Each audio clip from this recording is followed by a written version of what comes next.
Hello students, आप सभी का हमारे इस आज की क्लास में बहुत बहुत स्वागत है।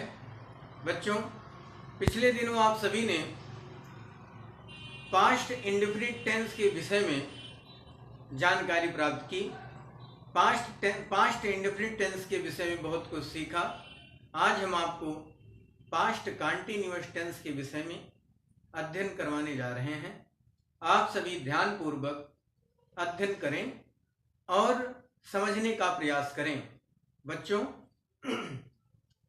पास्ट इंडेफिनिट टेंस जिसे आप कहते हैं पास्ट में, भूतकाल में अनिश्चित समय, जिसका कोई एक निश्चित समय नहीं होता है, तो उसका सेकंड जो है पास्ट कंटीन्यूअस टेंस हम आपको अध्ययन करवाने जा रहे हैं।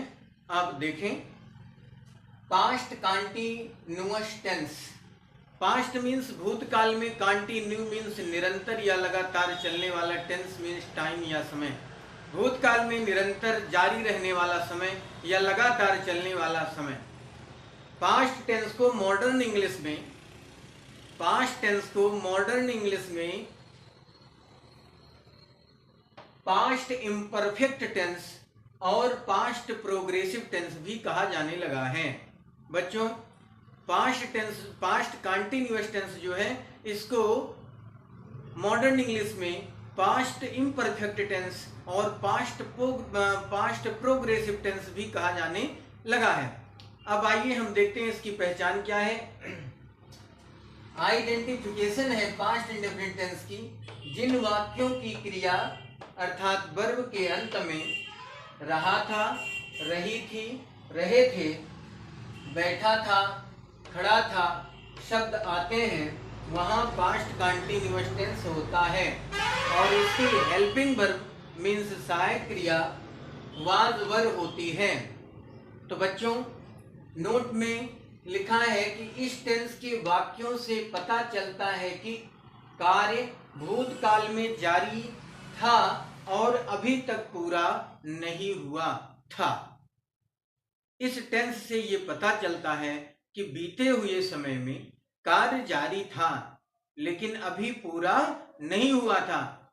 यानी जब मैंने उसको चेक किया, पास्ट में ही कुछ समय बीत चुके होंगे, तब तक वो कार्य पूरा नहीं हुआ था। इस टेंस से ऐसा पता चलता है।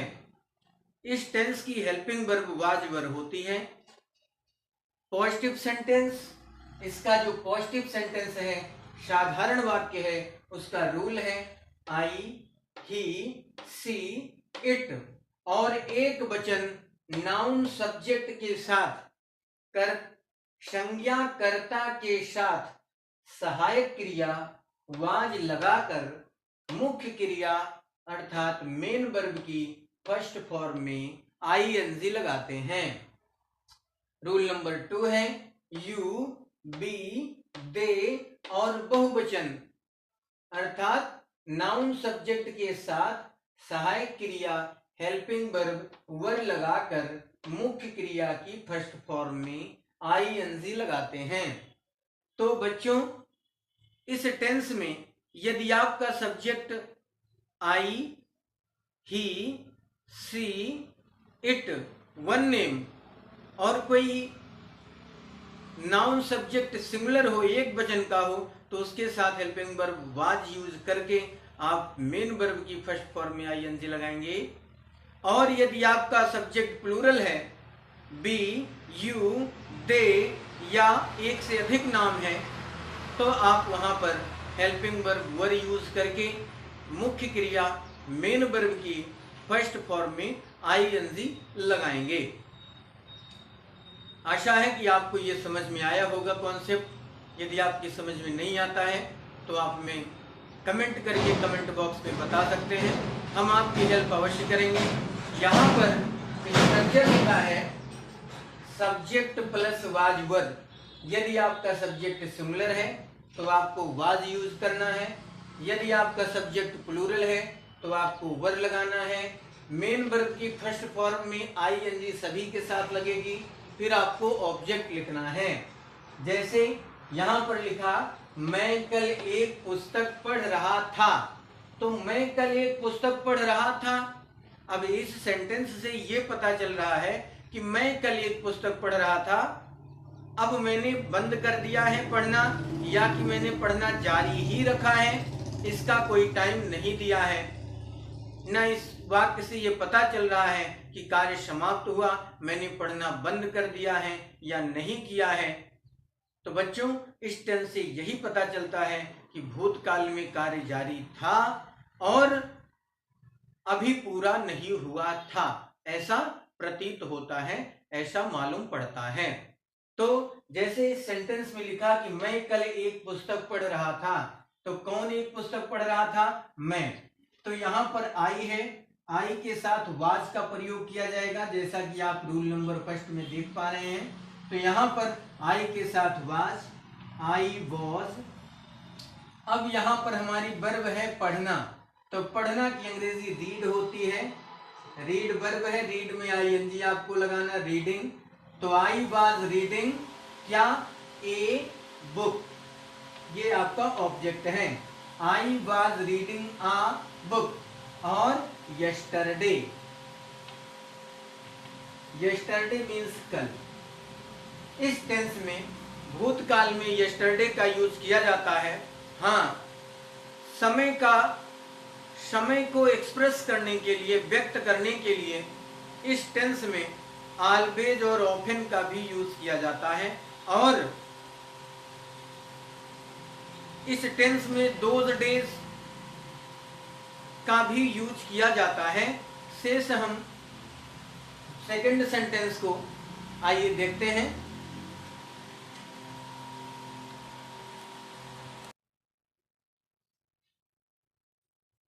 तो बच्चों, जैसा कि आप देख पा रहे हो बोर्ड पे, मैंने आपको फर्स्ट सेंटेंस सॉल्व करवाया कि मैं कल एक पुस्तक पढ़ रहा था। मैं कल एक पुस्तक पढ़ रहा था।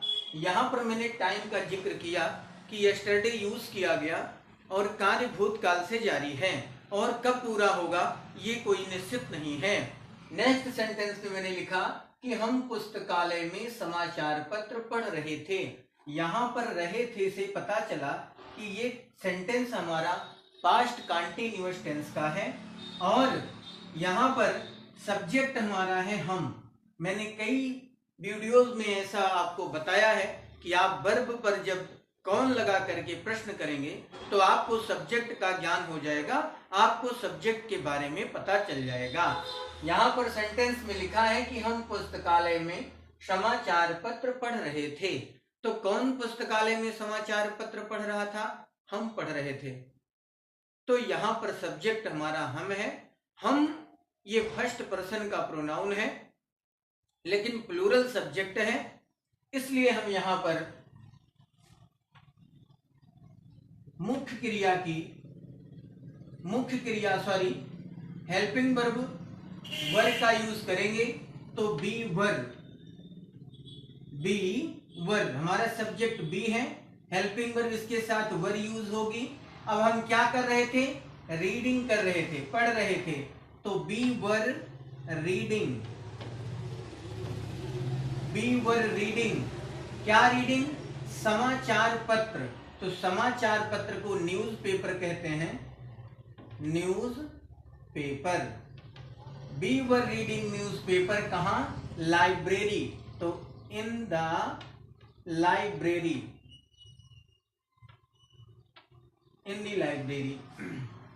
नेक्स्ट है संध्या और सुधा उन दिनों गीत गा रही थीं। तो बच्चों, मैंने आपको बताया कि इस टेंस में समय का बोध कराने के लिए भूतकाल में देन या दोज का यूज किया जाता है, देन या दोज का। यहां पर इस सेंटेंस से पता चलता है कि संध्या और सुधा उन दिनों गीत गा रही थीं। भूतकाल में, बीते हुए समय में संध्या और सुधा ये दोनों गीत गाने का काम कर रही थीं। तो यहाँ पर उस समय के विषय में एक्सप्रेस किया गया, बताया गया, व्यक्त किया गया उस समय को बताने के लिए कि संध्या और सुधा उन दिनों गीत गा रही थीं। तो भूतकाल के समय का बोध कराने के लिए आप दोज और देन का यूज कर सकते हैं। जैसे यहां पर संध्या एंड सुधा, अब ये दोनों प्लूरल हो गई। अब यहां पर हमें हेल्पिंग वर्ब वर का यूज करना है। संध्या एंड सुधा वर गीत गाना, गाना की अंग्रेजी सिंग होती है, सिंग में आईएनजी लगाएंगे, सिंगिंग हो जाएगा। संध्या एंड सुधा वर सिंगिंग, क्या सिंगिंग कर रही थी? Song, singing song. अब यहां पर उन दिनों अर्थात दोज डेज, ये उस समय को व्यक्त कर रहा है, बता रहा है भूतकाल के समय को। नेक्स्ट में लिखा गया तब वह एक फूलों का गुलदस्ता बना रही थी। तब वह फूलों का गुलदस्ता बना रही थी। मान लीजिए यहां पर समय का जिक्र कैसे आप समझेंगे भूतकाल में? तो भूतकाल में समय का बोध कराने के लिए आपको कैसे समझना चाहिए कि मान लीजिए जैसे मैं उसके घर पहुंचा तो वो भोजन कर रहा था। अब भूतकाल में समय हुआ कि जब वो समय था, जब मैं उसके घर पहुंचा तो वो भोजन कर रहा था। वैसे यहाँ पर वह फूलों का गुलदस्ता बना रही थी। पास्ट में ऐसा कोई समय होगा, रहा होगा जब वो फूलों का गुलदस्ता बना रही थी। तो आप यहाँ क्या लिखेंगे? यहाँ पर सब्जेक्ट हमारा सी है, तो हम लिखेंगे सी। ये सिमिलर सब्जेक्ट है, इसके साथ वाज यूज किया जाएगा। She was making, make means बनाना, आईएनजी लगा देंगे इसमें। सी वाज मेकिंग, क्या making? A flower vase, flower vase means फूलों का गुलदस्ता। कब? तब, then. She was making a flower vase then. Next है मोहन सदैव अपने पिता को परेशान कर रहा था। तो बच्चों, जब भूतकाल में आदत को व्यक्त करना हो, हैबिट को व्यक्त करना हो, किसी व्यक्ति की आदत होती है, जैसे मैं कहूं कि उन दिनों वह बहुत धूम्रपान कर रहे थे, इस तरीके से यहां पर मोहन सदैव अपने पिता को परेशान कर रहा था। तो मोहन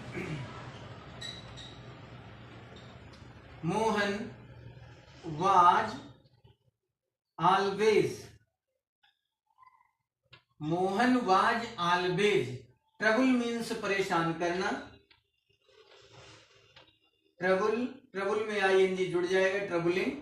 तो मोहन वाज ऑलवेज ट्रबलिंग, किसको? अपने पिता को। तो his father, Mohan was always troubling his father. ये सेंटेंस पास्ट की हैबिट को व्यक्त कर रहा है। नेक्स्ट है यह लड़का पहले पीरियड में, पहले घंटे में हंस रहा था। तो यहाँ पर पहले घंटे का मतलब आप लोग ये मत समझना कि टाइम से, स्कूल में पीरियड चलते हैं, फर्स्ट पीरियड, सेकंड पीरियड, तो उसको हम पहला घंटा यहाँ लिखे हैं। तो यह लड़का, दिस बॉय, ये सिंगुलर है। This boy was, laugh means हंसना, ये मेन वर्ब है, लाफ में आईएनजी जोड़ेंगे। This boy was laughing in the first period, in the first means पहले period, in the first period. तो this boy was laughing in the first period. तो बच्चों, आशा करता हूं कि आपके समझ में ये सेंटेंस अवश्य आए होंगे। नेक्स्ट वीडियो में हम आपसे फिर मिलेंगे। आपको इसी तरीके से सारे टेंस को पढ़ने के लिए प्रत्येक टेंस की जितनी भी लिंक्स हैं वो हम प्रत्येक वीडियो के डिस्क्रिप्शन बॉक्स में डाल दिए हैं, आपको मिल जाएगी।